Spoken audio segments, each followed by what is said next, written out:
درود بر دوستان.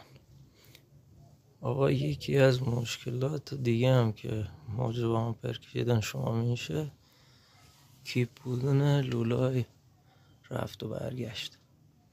شما از سر مخزن سعی کنید از لولای ژنتی استفاده کنید. روی موتور هم به ورودی موتور و رادیات هم از ژنت استفاده کنید. میونه ژنت ها از لولای مسی استفاده کنید. لولای مسی قدرت اینو دارن که زنگ نزنن، کیپ نشن و اینکه دماشون هم متناسب با دما موتور بالا پایین شه.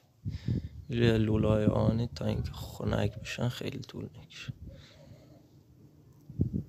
این هم یکی از راهکارهای آمپر نکشیدن. یکی دیگه هم که خیلی مهمه، شما این بادگیرتون باید سالم باشه.